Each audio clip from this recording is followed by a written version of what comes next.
camp for the first time in 25 years. Polder smothered off the boot. He's in there still fighting. Gets it out towards Wynn. Wynn to Gallagher. Gallagher across to Olsen. The Redlegs go into attack again up towards Michaelani. Anderson there. Michaelani over the top. Oh, he's taken some important marks there at full forward. Oh, Norwood has come. Here's the start. It's all over. Norwood have won and the crowd have gone wild. Norwood have won the 1975 Grand Final at Football Park.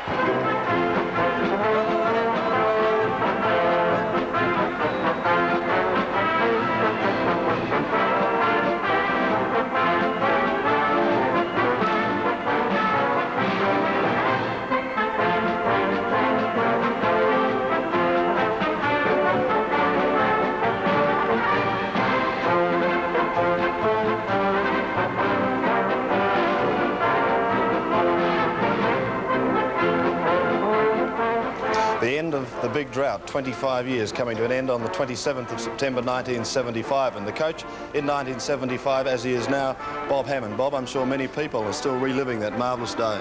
I still get goose pimples watching it, Sandy, but of course 25 years was a long time, and as far as I'm concerned 2 years is far too long now, and it's nice to reflect upon 75, but if we've got to go back that far to reflect, we're not doing our job currently, and this being our centenary year, as everyone's well aware, there's a hell of a lot of effort gone into presenting centenary year to the magnificent show that we're going to put on today.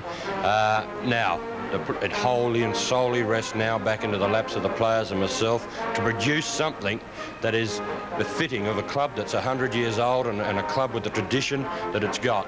The people today will see the people that have made this club what it is over 100 years, and there's been a lot of sweat, there's been a lot of work, and there's been a lot of effort gone into the 100 years, and the effort that we've got to put in, we know has to be every bit as much as that, and we will do it. For that, we wish you well. A man who perhaps regrettably was part of the 25-year drought and who shed a tear on the 27th of September 1975, Ron Kneebone. Ron, very fond memories of 1975. Very fond, Sandy. I was the first to admit that I shed a lot of tears that night, especially standing up there on the grandstand watching the boys do something that we couldn't quite achieve. And it was a tremendous thrill just to see Norwood win a premiership after 20 years.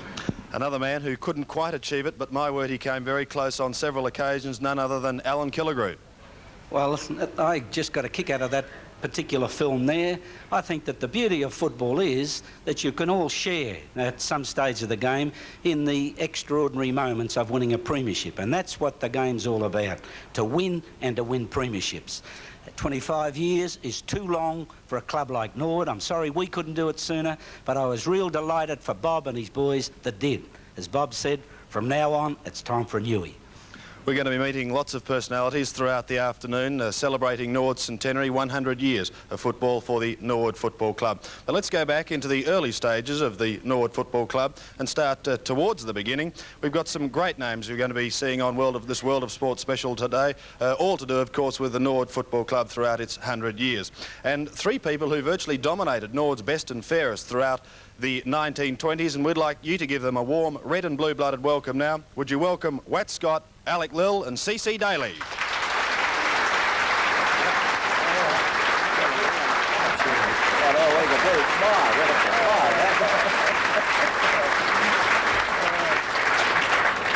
Gentlemen, it's marvellous to have you here to be sharing in the celebrations of Norwood 100 years.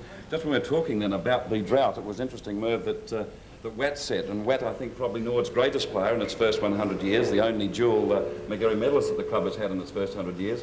Now, you're a part, of course, of the end of the previous longest drought, wasn't it? From 1907 to 15 years to 1922. Tell us about the excitement at the club in 1922 when the drought was ended on that occasion. Well, it was recruited, of course, in 1920 we were under Billy Hutton. That's right. And we were more or less juniors. Of course, you'd only just joined the club then, hadn't you? I played one game in 1919 against North Adelaide in a charity game. Oh, yes. And almost cost me my game up in Stirling. Yeah. But we were playing in the Premiership up there, and they protested against me for playing in the city because it was league match. Nothing really has changed, has it? Although in those days, I guess Alec Lill, perhaps you could answer this, that most of the Norwood players lived within a couple of drop kicks of the Norwood Oval. And they were very much district teams in those days. Oh, I think you're correct there, Merv. When I first managed to fluke into the side, I was 22, I think I was in the grand final of the B grade against Torrens, and of course I only just lived over in Elizabeth Street here, and I was in the bank, and I think most of the chaps around that era were local fellas, except for the 2 or 3 who worked at Steve come from Victoria, weren't they? Come from Guild, Stirling. Oh, yeah, well, you're bad. The old Snows Road boy. But I do really think that most of the players around that time, but as Wack said, they'd been recruited, Tiger Potts and Benty from Broken Hill, and that was just the nucleus of a pretty good side that was to be for quite a few years. Lolla that's a famous football name in the early part of the century. Always kicking goals, but I notice you didn't kick a lot of goals. Were you a Norwood resident when you started to play for Norwood? We did live in the South Adelaide district, and I played 5 years with South, which made me entitled. In those days, 5-year certificate. You could play with the same club. But we transferred to Norwood. We were living at St. Peter's, and I was talking to Scotty about it. I always wanted to play with Norwood because of my father, who played for Norwood. Back in 1887, I think he started, and he was known as Bunny. But I always had the desire to play with Norwood, and my only regret now is that I didn't start with Norwood in 1921 as a teenager, and now I have 10 years and be a life member of the club. Did you have any trouble getting a clearance? He came to us to win a premiership. And if I may add that, referring back to the last premiership, after the 25-year drought, it was rather a memorable day for me because the reserves, I think it was B grade in those days, they also won the premiership, and the league side, after a very exciting game, they won the premiership, which was a terrific 73rd birthday for me. It fell on the day, did it? It fell on the day. That's marvellous. That's pretty good. I never knew that before. What was the mood of the club like, and what was the feel of Norwood when you came down as a boy in 1920, the excitement? Of course, Norwood wasn't a fashionable club in those days, was it? I mean, it had a long run about since 1907. Well, I'd had the tradition it wasn't a fashionable club. What was the mood of the club when you got there and all the excitement under Billy Hutton and Tom Lay in the 1920s? Of course, as you know, in 1919 they were bottom. Right. And hadn't won a game. Right. And 1920, the enthusiasm was built up then. And from then on, for the next 3 years, it was magnificent. I mean, the comradeship there, as we've heard Alan Killigrew talk today, the comradeship was there was magnificent. And that was the start of a magnificent period of time for me with Norwood. My 11 years or 12 years with Norwood was started in that 1920 year. Yes. And 1922, of course, was the most magnificent side. I've seen them all. The most magnificent side that Norwood have ever had. Could you confide, for the benefit of our live audience and for those at home, how handsomely were you paid for winning that 1922 premiership? Just because I think John Wynn has got his little Croxley notebook out and is making assessments. I think he's using the Consumer Price Index to make his comparisons. 1922, of course, we won. I think we only lost 2 games, and we won 12 out of the 14. And when the finances come out and we were awarded our cheques, we got £24 for the year. Alec, how much a game did you get when you won the medal in 1925? I think it was 2 and 6 a match, but I don't think we needed to worry about it, money in those days, or perhaps some had money and some didn't, but I think everybody in the side, as far as I can remember, looked forward to some sort of a trip. You had to pay your own bus fares to Port Adelaide, I suppose. Oh, no, we went down in the bus. We were always, I think you were angling for Mr. Sneed in one of his Borsalino hats for every time you went out. I don't think we got that far. I used to walk from 9th Avenue St. Peter's to the Norwood Oval and carry my kit bag with me boots and knickers and that in it and Guernsey.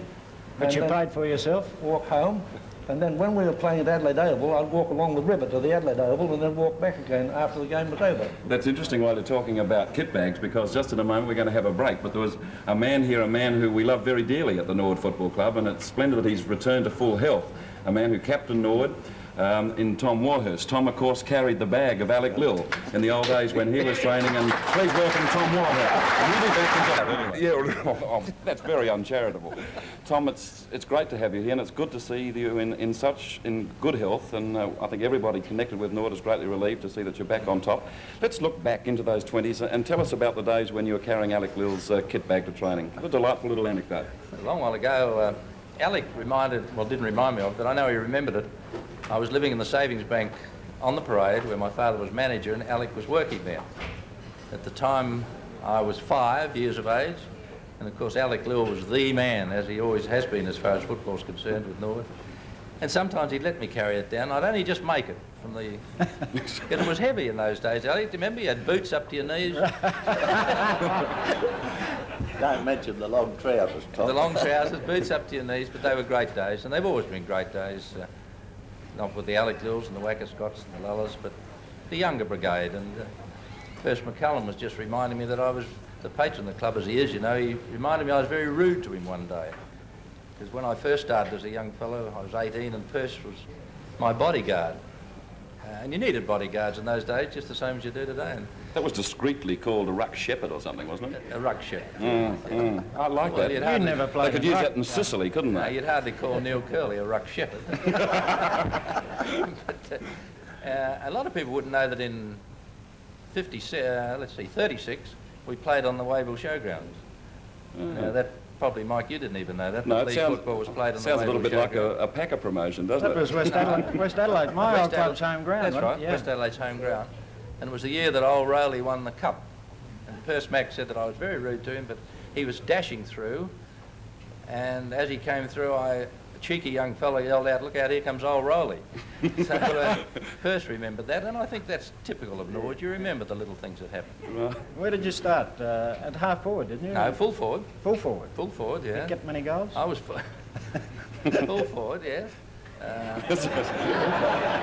You finished at the opposite end, didn't you? Yeah, well, Jack Mackay of South Adelaide's always said during the war years when we were playing in Egypt and that, he always said, when you go back war, he said, you're going to be full back, I'll bet you, and the next step will be right out. And that's how it was. I would like just for a moment, Tom, and I know you're very interested in this, is just to take the conversation just away from the club scene in a minute, because Wacker Scott has the Australian record for the greatest number of interstate appearances and 39 consecutive appearances in interstate football.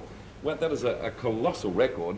But I'm trying to imagine, what was it like, the interstate football in those days, the travel and the fun and the camaraderie that you must have had? Well, it was magnificent, of course. In those days, too, they weren't selected so much on their individuality. They were more as a team. A centre man was selected as a centre man. Yeah. Sometimes now they pick 3 or 4 centre men or swing men and so forth in the teams. They were picked as a team. And the travelling was magnificent. Of course, we used to leave here then, as you know, on Tuesday morning for the West, and we'd arrive there on Friday morning. and we'd have a run after the train got in on Friday afternoon, and we would play on Saturday. Tell us about the 1924 Carnival in Hobart. I think the Garden of Roses. Yes, the Garden of Roses once you got there, but wasn't it the most horrendous crossing in the Laguna? Oh. We've had a rather ill side by the time we've arrived. The Lungana, yes. We left Melbourne, of course, and getting out of the heads, no one realised that it was so rough. And some of us were playing poker, and some of us just around the piano. Yeah. And when we got outside the heads, everyone made a rush for the toilets. And stayed there. And after a while, there was Bruce McGregor and Bobby Barnes, and they weren't the only two. All we could see then was they're hanging onto the bars of the basins, and every time the boat lurched, so did they. Probably one of the few times that a touring South Australian side's arrived with 16 already suffering from concussion. Right. On the basin. Alec, sorry, no, go on. I was just going to get to it. Alec, you played in the centre for most of your career with Norwood. Can we throw a hard one at you, because I know you've watched football ever since. Do you think you would have had to change your style much to survive in football as it's played today? Not really, I don't think, no. Well, put it another way. Has the game improved, or did you prefer the type of football was being played in the 20s and 30s? I think there's been changes in the football, and I think I'm not old-fashioned. I go along with the game. The rules have changed and the players have changed, and I go along and I get my enjoyment out of the game the same as I did in the days gone by. I don't know. I think there's some terrific football played today at times. Not all the time, but it was the same in 1920 to 28. Probably were 12 or 14 real top players, and perhaps there'd be one just a bit less. The treatment of injuries is one thing that's come a long way, hasn't it? I remember when I was a kid that the league football club dressing room looked like a laundry, really. There was a copper of hot water and an old hand wringer, and I used to bring the hot towels through and put them on you before you were ready for it. You used to jump 3 feet in the air. And both you and Wack had your careers stopped by knee injuries that may not have stopped you today. I think we did at the same time, I think, wasn't it, Wack, at Alberton, wasn't it, really? You did your ligaments. So same day?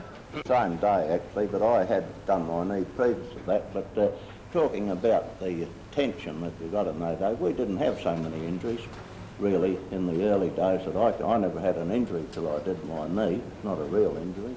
But talking about, if I could just reflect back to Wack, I can remember when we went to the West to play Western Australia, that Wack was likely to be non-selection on the night before we travelled over. That was 25, wasn't it? 25, and Georgie Webb, he had a shocking ankle, which I'm trying to lead up to why he would have been so successful in his football career, but because it was just determination and ability.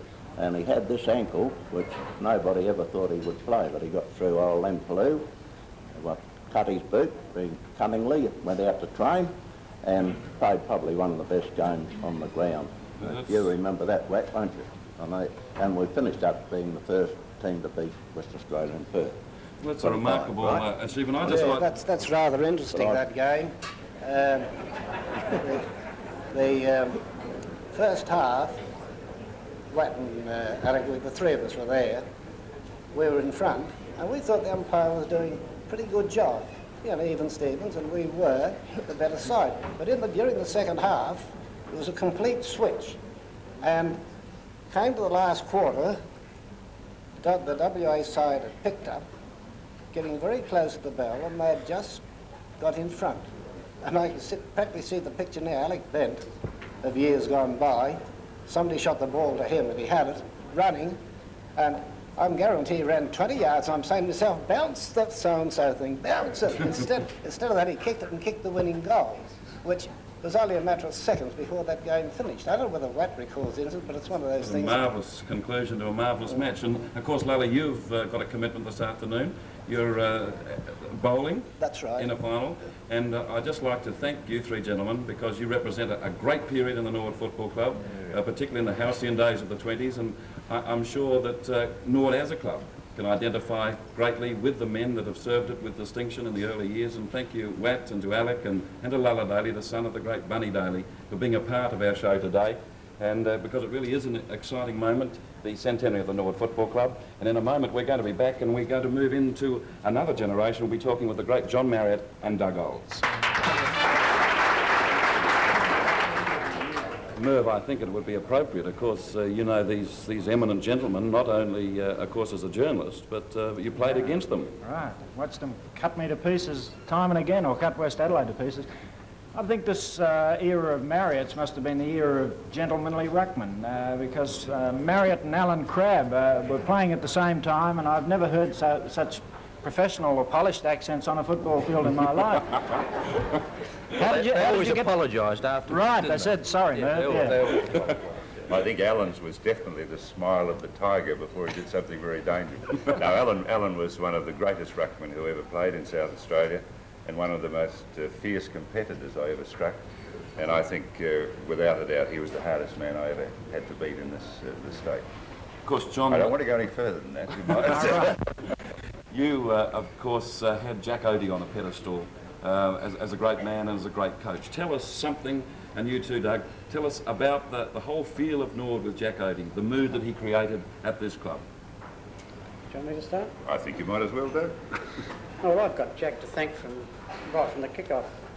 I got right to the top, I think I did anyway. It was only through Jack Oatey.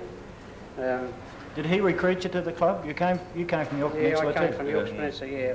But I think Jack was away at the war at the time. Was he? Always away from I remembered seeing you play your first game for Norwood North on a wing in a patriotic competition, and I thought you had a cheek to be out there. You were 5'4" or something and about as thick as a match. How did it feel that day? Were you nervous? What's that long ago? I forget, Merv, to be perfectly honest. You've put on a bit of beef since then. Yeah, when you're young, you don't sort of think of those things.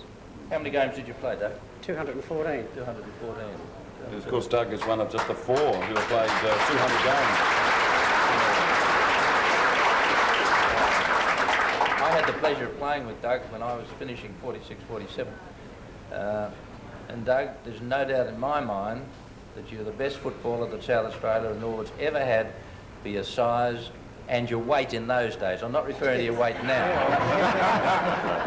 Your weight in those days, you were magnificent. I think you did more with the ball than anyone that I've ever seen, and it was a pleasure to play with you. And I can remember one day, Doug Oles, that you took a mark over Bob McLean. Do you remember that? No, I can't remember. It sticks in my mind. John, do you ever think back now and regret that you retired so early? Because you were still at the peak of your powers when you quit in 1956. You'd only been playing 8, 9 seasons. I don't. Yes, sometimes. I must admit, I think 1947 was the hardest year I ever experienced when I was kept waiting for someone to ask me to come back, but the unkindest cut of all, nobody did. but nevertheless, I felt that I was getting beyond my best abilities, and I was finding it rather difficult to do the things that I wanted to do in football, and also I wasn't quite prepared to put in the time that one has to when you start to get on in years. I know 26 doesn't seem old, but when you get a few little injuries and ankles and knees, you start to feel them a little bit more than you do when you're in your early 20s. I remember at one stage, even after you'd established yourself, in my opinion, as the best ruckman in Australia, they tried to make you a centre-half back. Oh, I don't know about that. I didn't mind playing centre-half. They tried to make him a full forward at one stage.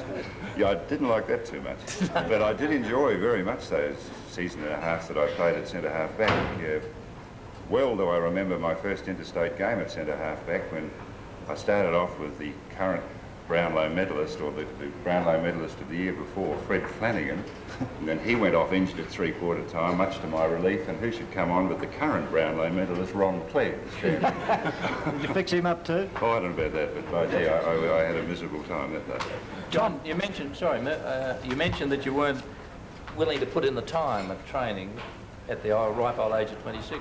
Would you and Doug and Merv agree with me that none of us put in the time of training in those days that the boys do now?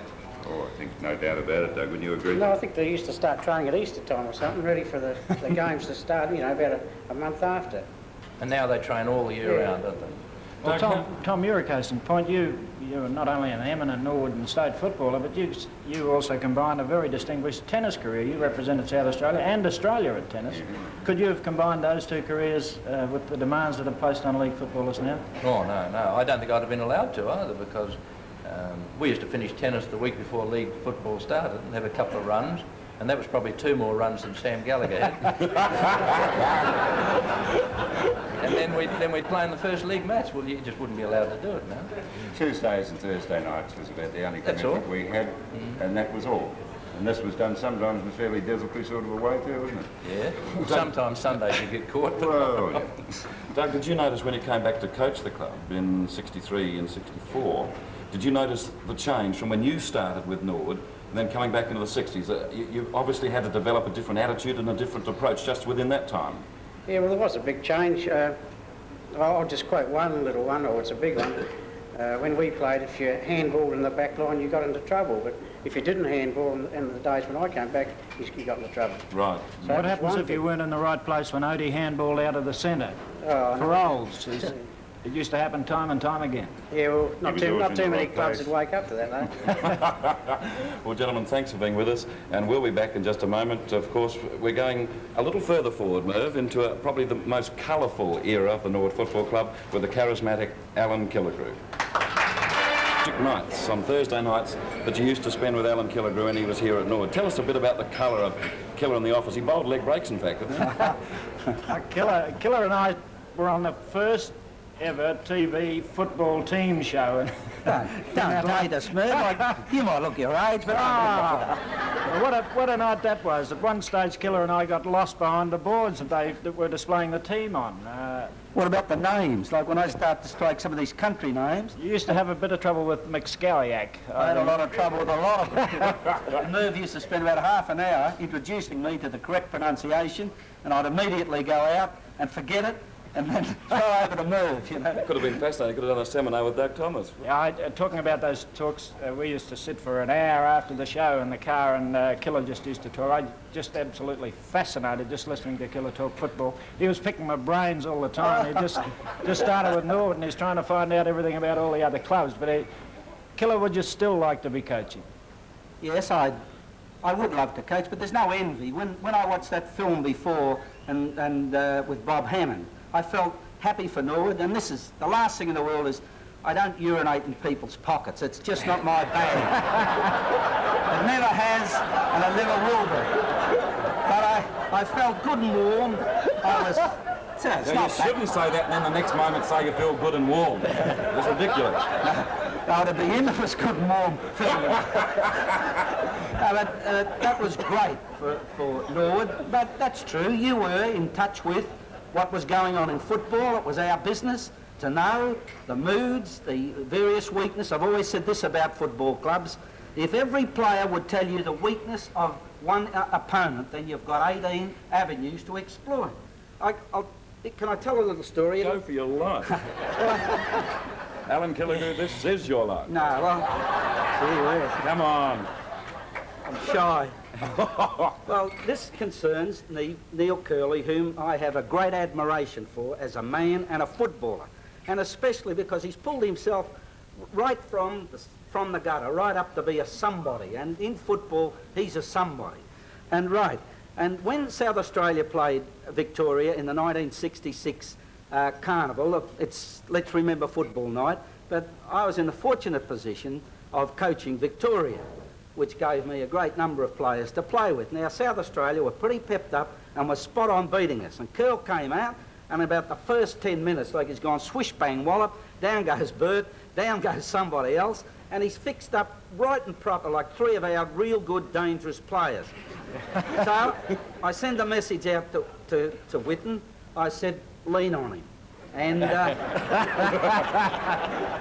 so, all right, they run at each other, and Curl's, I don't know whether he sensed it, but he knew that Whitten was a real strong man, and it's two bulls, two strong people, strong men and intelligent fellas. And they are seizing each other up, and they're committed. So they've got to go on. And Curl's readying himself for the big bump with the shoulder, and that was good. And Whitten had beat around a bit longer, and just before the point of impact, he went whop, and hit Curl right in the mouth, you know. For the rest of the carnival, Curl walked around with a shut lips, speaking like that. But the sequence was, I was with Vin Keane in the box down at the football park with Curl, and of course Curly doesn't know the behind scenes at that stage, and there was someone hurt. This could have been in the last football final. And I said, like, spontaneously, get him off the ground.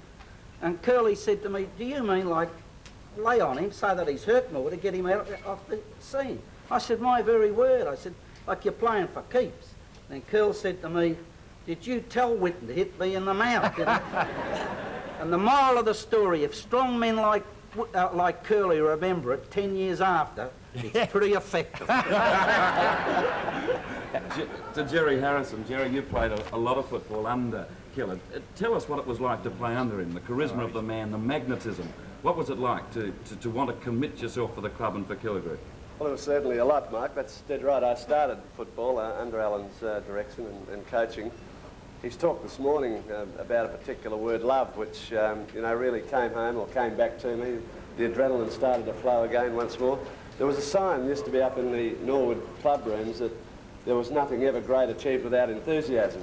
I think our enthusiasm during that period, under the reign of Killer anyway, was spelt L-O-V-E, you know, for the club and for each other. Of course, a man who was very close to you, at Norwood, and of course who also coached Norwood, and a man who's always paid tribute publicly to Alan Killigrew, and a man who's very close to you, a man who's known adversity, has shown tremendous courage, like yourself, was in the valley of the shadow, knew what it was like, and I know you've got a tremendous regard for him, and we want him to be here on the show with you, your great little mate, the coach of South Adelaide, the great Hayden Bunton.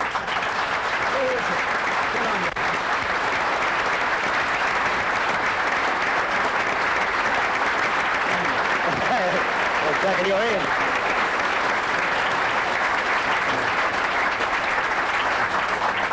Where does the real affinity? I know there's a tremendous parallel between the stories of Killigrew and Bunton, but where's that real affinity come from? Can you explain it, Alan? Well, it springs from your love of football. The other thing we've got in common is that we're little men. And they're all game when you're little, aren't they, Bunton? You can duck quicker too. But I think that, you know, we do love the game. That's the basis. And Bunt, I found Bunt tremendous. It's not a mutual admiration society, but Bunt was an ex-coach who came back to a club and played under the present coach, which in that time was me. And I got nothing but loyalty, affection, endeavour, and he would have. There's an old saying that we used to say, you've got to eat, sleep and drink football, and if needs be, you've got to crawl over broken glass to get the ball. Well, all I can say about Bunt, that Bunt did all that, plus. So that's where it sprung from, the affinity, the love for one another and the game. Hayden, when you came back to Norwood in 1960 after the shocking car accident in Tasmania in 1959, the start of that 1960 football season, that must have been one of the most difficult periods in your life. It was, Mike. I'd pretty well given up the thought of playing again.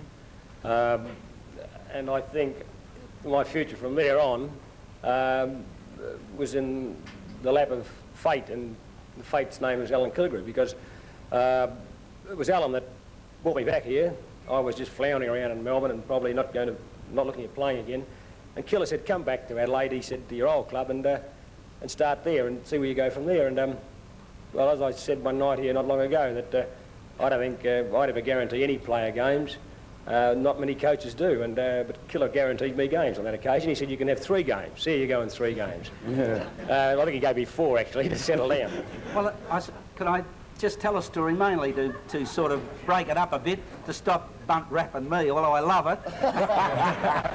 But Bunt was in Melbourne, and he was going to go play with Fitzroy. And one thing I want to say, I can't understand why people sort of, and I am a Victorian, I've got great admiration for Victorian footballers, but it's not the Garden of Eden. Like, there's not only a special people there.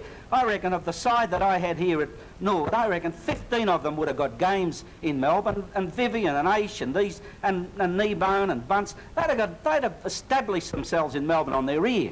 And I just want to say that to throw it in. South Australians have had wonderful players, Dougie Owls and all that. And John, they'd have got games in Melbourne. They'd have been champions. So champions here, they'd be a champion there. But Bunt was going to go to Fitzroy, and he had a serious injury. And what struck me was that as soon as he put a foot in Fitzroy, they were going to compare him with his father. And Bunt wasn't as good as his father, but who was and who is. So, and he had this injury. So that to cut the story, I worked on him for a long while. We went down, it took about 3 or 4 weeks. And one day Bunt said, well, if you drag my trailer away with my worldly possessions, I'll come with you. And it was 100 in the shade, and I had on a pair of football shorts. And I said, right, and we went straight back to Bunt's place. We hooked up the trailer with all these worldly goods, and we drove away there and then. And I had just some money in the football field, the shorts that I had on. We got to Canalopin, I think. How's that move? I've come a long way. I held my breath. Right?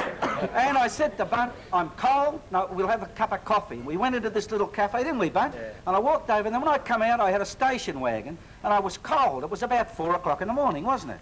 And I went to the back of the thing and groped around looking for a sweater, and the truth hit me, and this is as true as God, that I never had a stitch of my own clothing. I had saucers and sinks. And stop talking. You can talk, you can talk. That's, look, there's no way knowing you can... I used to do your dry cleaning. He sounds... Thank you very much. Okay. He sounds like a half-ball flank. You can play football. Why, look, if you were going to interrupt me, why didn't you wait until I'd finished me punchline. Bobby. Come on, no, he's right. Look, I promise you this. I'll finish this little stone. Don't bustle him. I don't know. He's right. He's a mate of mine. Anyway, but to finish it, and I never had any. I'd had nothing but had the kitchen sink, everything including it, and I didn't even have my clothes. And the next day was the general meeting. Is that right? And Ramsey went away and borrowed everything, and I would claim, this is the claim, took a long while, and it's man's right. I talk too much, fair enough. But I'm the only coach to ever appear at Norwood's annual meeting in borrowed plumes. I never even owned a pair of shoes. I think there's one point about Alan, Mike. A coach often makes undertakings to a player, be it a recruit or a lad up from the juniors, and then he goes to his committee, and quite often that undertaking can't be carried out. You know, you try very hard, and but there are reasons that it can't be, that can't result. But with Alan Killigrew, I'm honest, with this killer, you could trust him. If he undertook to do this for you or that for you, or anything else, and he used to carry the cudgel a lot of times out here, you know, like any club, Norwood had their problems, but Killer would go to bat for you, and that's what it's all about. Because it was a period where there was a tremendous identification, Merv, wasn't there? Not only with Killigrew and with Bunton, but two men that were known as Steptoe and Son. I think probably two of the most loved men of Norwood. And we want them to join us on the paddle now, the great Kingsley Arthur, Bill Wedding and his mate, Ron Kneebone. Look, the struggle to get there in the first place. He came down to Norwood with his brother, actually. And, Norwood, yeah. Yeah, and it just, we were short. Well, it wasn't, it was just before I was here. And I believe Bill got a run just to make up the number.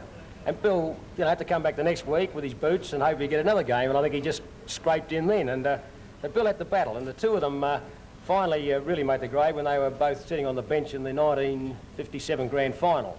Unfortunately, I didn't have enough nows to bring them both on then, you know. But what made Bill, well, Bill, you know, he didn't have a lot of natural ability when he was younger. He just fought on, battled on until he became one of Australia's top ruckmen. Could you ever envisage that in 1961, when you captained the winning Western Australian side at the carnival, that the KO Wedding would win an Australian blazer, looking back to 1957? Of course I could, yeah. Look, to me, you can have ruckmen that can take towering marks and this thing kick over, you know, long distances.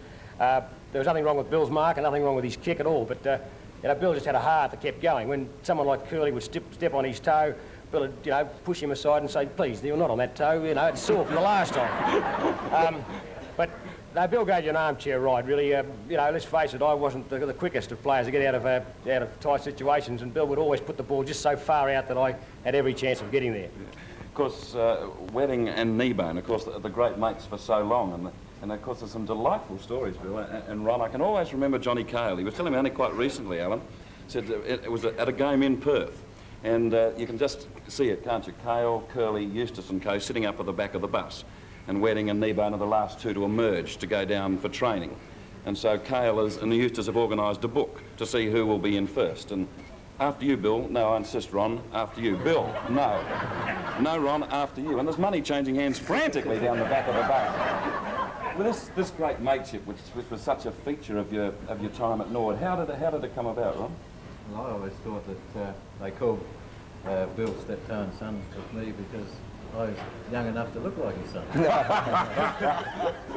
That's outrageous. Of course, the 1966 Magarey Medal, which was a marvellous night for you, and of course you were at the showgrounds that night, and Bill was with you. How did he react, Bill, when he learned? Well, it's the first time I've ever seen him go to pieces. He was completely stuck for a word and just didn't know where the nearest telephone was, and I had to sort of grab him and say, here, Ron, it's over this way, here's the phone, now ring up the radio station. So you virtually had to manage him on the spot?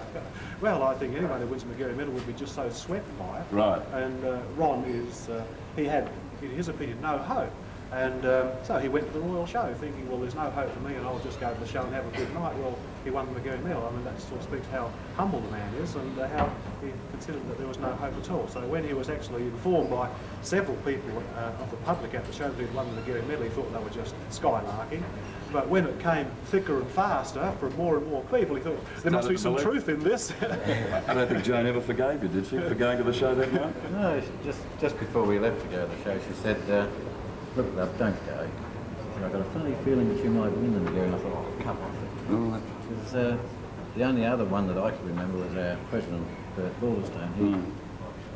He tipped me, and I thought, yes, he's just been a good guy, you know, being nice to me. It's that woman's intuition that you worry about, though, isn't it? That's right. Bill, you must have some very, very fond memories of Norwood. Oh, very many, yes. Just where they all start and begin is just so hard to remember. So there was so many of them. You must have been filled with a sense of satisfaction, as Hayden said, that you know that you didn't have a lot of natural ability, and you came in and did you immediately have a passion to play for Norwood? How did it develop? Yes, I did have a passion to play for Norwood. They were the team that I followed as a boy, and to ever play for them, of course, was just something within my imagination, as most boys consider, I feel. And when it came to an actual opportunity to step foot on the Norwood Oval, this was very overwhelming, and there was an opportunity there to actually have a go. And I thought, well, if I give a hard enough effort, I may actually get there. Well, as Jack Oatey was the coach at the time, and Jack was one who was very, very fond of tall men because he had many of them, and he was very, very good at coaching them and giving them some tips and encouragement, I think, which was possibly a major factor for me. And he would take me aside quietly and speak to me and just give me a few little pointers which made me feel so good, and that there was so much hope that I could in fact develop. And it just began there. And of course it went on under the hand of many, very excellent coaches who always came with encouragement and built-in determination, and that really is how footballers are made, through sheer effort, with encouragement and determination, and that's virtually one of the pathways to success. While we're chatting in here, I notice, Alan, that Ian Brewer, now remember Ian, I think probably the only man to have led the goal-kicking list both in Victoria and South Australia. He certainly topped the Victorian list when he was with Collingwood, and he topped the South Australian list when he was with Norwood, I think in 1965. He finished too short of the 100 of the century, I think, Mike. Yeah, I think he kicked 98, wasn't it, 95, I think, when he needed 5 or 6 in the semi-final against Bruce Jarrett. I think, of Sturt. And anyway, that's all by the by, and Ian Day's getting very highly strung down there because he is with Ian Davidson Brewer, and it's nice to see Ian Brewer. Michael, yes. Well, Michael and Hayden, you were both wrong. Michael was right in his year. It was 1965 when Ian Brewer topped the goal kicking in South Australia, but it was 96 goals and not 98 as Hayden suggested. You're having a bit of a giggle up there, hear them discussing you. You'd be a bit of a football nomad, Ian. You came to South Australia, but I think you've played league football in 3 states. Yes, played in Victoria and played in Western Australia, and then finally in South Australia with a great club. And I'd just like to say, Ian, that it's very pleasing to be here and see all the old faces and people that you played with and people that you got to know, connected with the club supporters and your trainers and your officials around the place, and it's really great to see everybody here and enjoying such a tremendous time for Norwood Football Club. Ian, I think you're in South Australia on 2 occasions. When was the first time you came to South Australia? 1965 I came here and played 1965 under Hayden and 1966. How many goals did you get in 66? 76. I think I finished in front on top of the goal kicking at the end of the home and home games. And then you came back again, I believe, about 70, was it? Yes, that was getting very much into the twilight of my career, and I thought I'd see if I could play a few more games, but my knee finally gave out and I had to retire in 1970.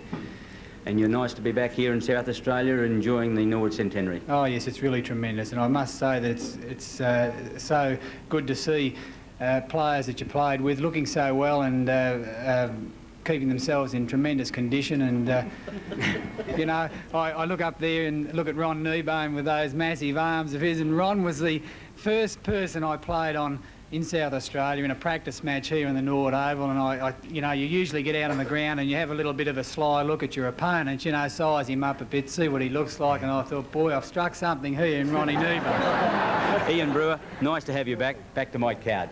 Thanks, mate.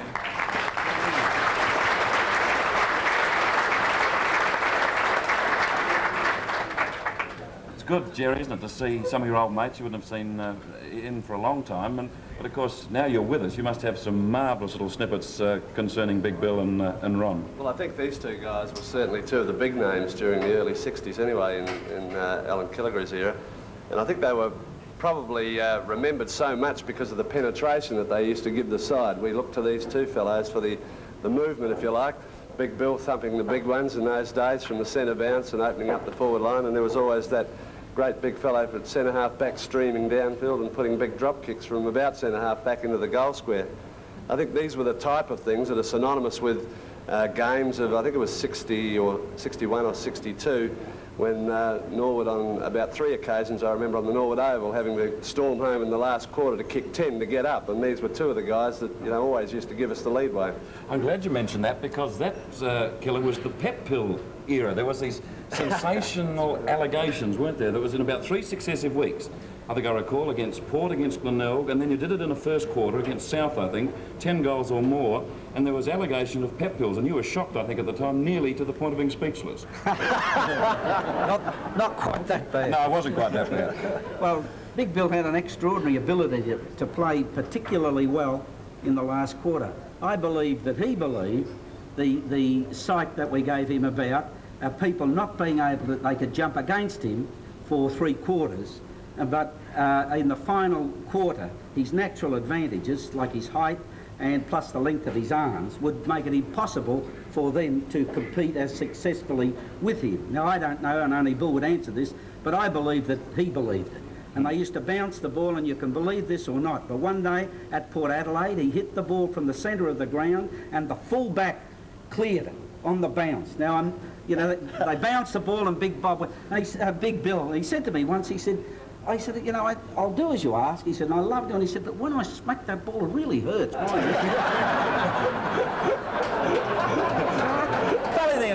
The ones I make up, they don't laugh at. The ones are fair dinkum, they don't believe.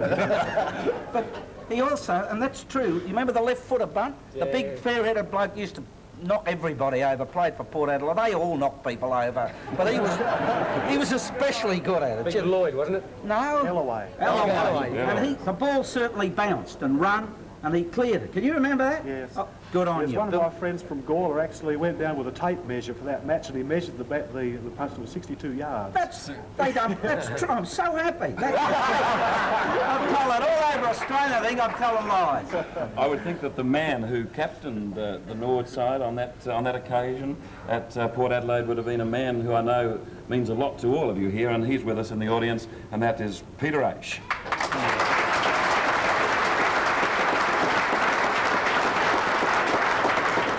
Welcome, Peter. Thank you very much, Merv.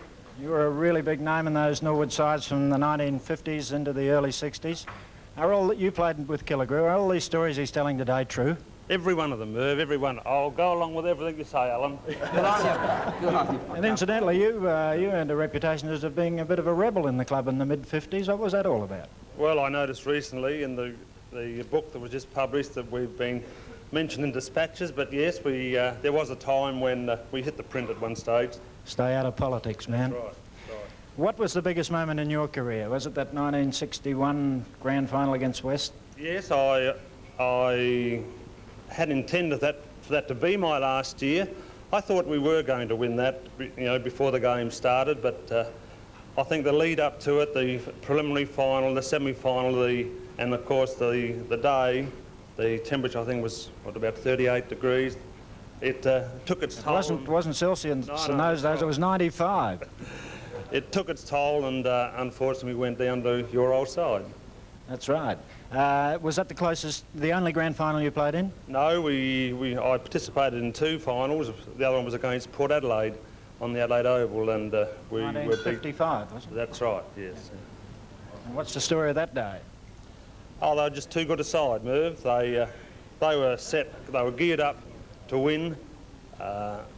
They were more dedicated, I think, than the Norwood side at that time.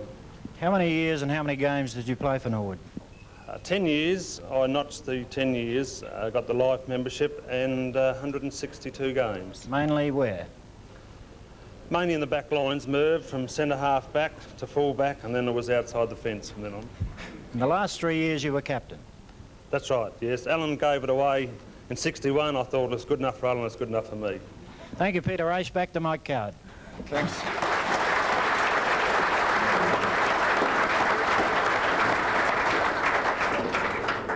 Now, we really do have to have a fitness report, because this afternoon a Bunton and a Wedding and a Harrison and an Ebone are all going to strip. Now, I'm a little bit I am a... What, are they going to sleep? Oh, for heaven, don't be tatty. They're going to play football. Now, how are you feeling? How long is it since you've had a run? I can remember for a match for Frost Williams down at Alberton that you had a run. And last year at Centenary. Oh, of course, with Bill, yeah. You wouldn't have with the mustachioed and the beard. What about you, Hayden? You okay? No, I've been training all morning and I'll be resting in a forward pocket, mate, like I used to always do. I tell you what, though, these two, just incidentally, I didn't mind coaching them on the football side of it, but when it came to water skiing, you've never seen anything like it. It took 5 weeks for Ron, because, you couldn't get the rope used to keep on breaking, and you couldn't get skis long enough for Bill. And who was first out of the two of you to get up on 2 skis? Oh. I reckon you might have just got up before Bill. Bill used to get up on one leg and the other leg would go right out here. Because you were great mates together. You used to get down to Snowdon's and ski, because initially when you took over there was still a lot of feeling within the club. And you needed some support, didn't you? And you got it from the Wally Millers and the Weddings and the Kneebones. Well, they thought that someone had to keep me on the straight and narrow, so I think they were delegated. Is that your problem in recent times, Bun? You haven't had them They're not around, yeah. Tell you one thing, Alan, before we go. Careful, you're going to the viewers, you know. You used to stress discipline to the side. Now, there's one little guy here a while ago that interrupted you there. That's something that we were never, ever gaming up to do. You've got to admire him for that, don't you? It's good. It's real good. Jerry and Bill and Ron and Hayden, thank you so much for sharing these few moments with us. And because we're looking forward to seeing you in action this afternoon. Alan, at this point, I'd just like to say that we'd love to have you back in Adelaide on April 1 when the season gets underway, and most appropriately Norwood for the opening round is playing Port Adelaide, a traditional rival, and of course you had many dramas against Port Adelaide in your coaching days, and we'd love you to come back to be a part of that day and to be a part of the world of sport on the Sunday, if you can do that on April 1. Will that be possible? That's wonderful, Mike. Served in the first 100 years of a football club for the man who dons the red and blue Guernsey for the most number of occasions. And that honour and distinction belongs to Robert Oatey with 232 games. Would you welcome Robert Oatey?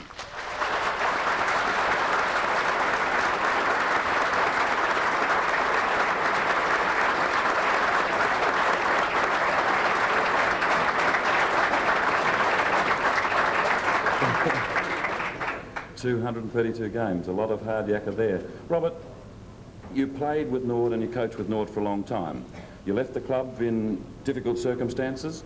What's your feel for Norwood as you look back over your life? I'm a great players man, actually, Mike. I always have been. And when I look back on football, I just love the players and the playing side of the club and the players I met. When I see Wedding and Kneebone and Bunton up here just a few moments ago, brings back some memories too. We went to Sydney on a trip and they took great care of me over there in 1965. They zipped me along to lay girls from 7 p.m. till 4 a.m. the next morning. We saw 3 sessions and I had a wonderful time, but those sort of comradeship I had, they're the things I remember of Norwood very much. But there's no bitterness with the 80s, you know, and you're still playing and you're enjoying your football. Do you look back on the Norwood period with affection? Or you look back to the men that you had under you with affection? Yeah, I love the players. There's no bitterness because when you coach a football team, you know you're going to get the sack. And I was fortunate enough to be in a position where my father had been a coach, and you know that's going to happen. One can get a bit upset sometimes about the way it's done, but at the same time, you know it's going to happen, and you've got to face that. That's footy. Well, that seems to be one of the hazards of all ball sports, or particularly football. You know, with the English soccer managers and one thing or other. Does it take a certain type of man to be the coach? It sure does. It does that and all. The interesting thing about it, football is in its present state, and probably always, is that it's an entertainment industry. And as strange as it may seem, most people, if they're making $1 million, will stick with that winning product without changing it too much. But in footy, it's a funny thing. Even when you're going well, and you can be doing quite well, someone wants to change something because it's that type of life, entertainment and the footy scene. It's people like change, and they like to see a new player. Do you resent that, Bob, or do you think administrators are patient enough with coaches, or do you have to have a special philosophy when you take on the job in the first place? I think you've got to have the philosophy that you're going to do your best in a certain context as laid down by a committee, and the committee, after all, are running the club, and you have to do your best within the policies that they lay down for you.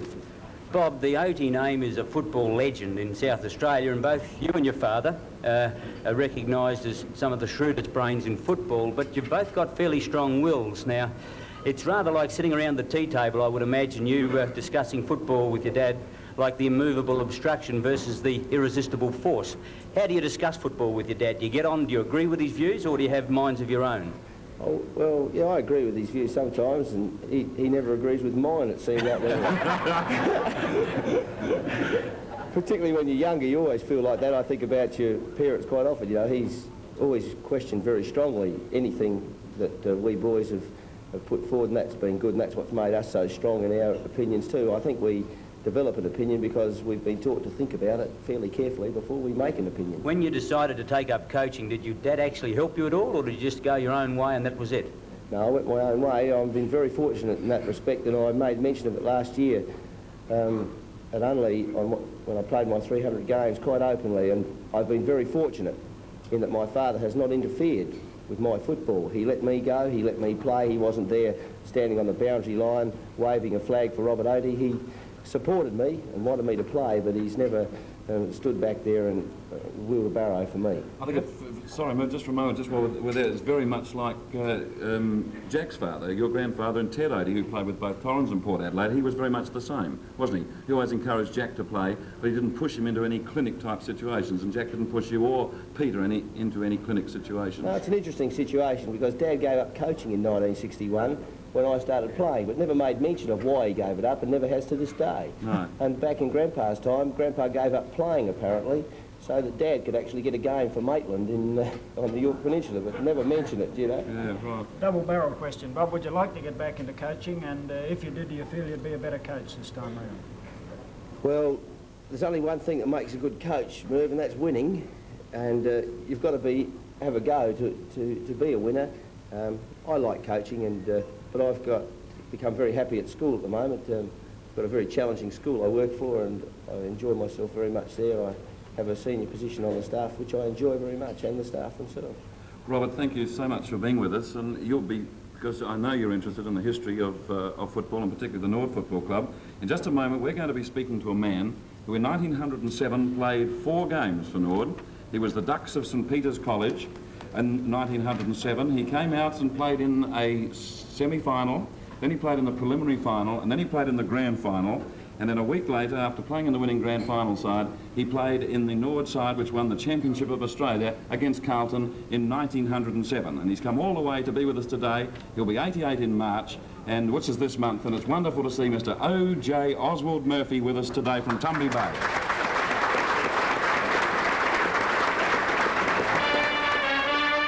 It's wonderful that you should be able to come from Tumby Bay to share a moment with us.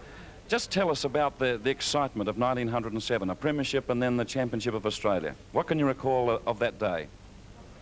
Well, I think the biggest crowd that had been on the Adelaide Oval at that time. That was for the Carlton match, was it? No, that was for the Port Adelaide Premiership, South Australian Premiership. And I think, as I recall, after doing a little bit of research, I think you were given new sprigs, weren't you, for the occasion against Carlton? Everybody was so delighted. Yeah, that's right. Now, what was the mood of Norwood like? How did you first become associated with the Norwood Football Club in 1907? Well, I made a trip to the Norwood Oval on behalf of a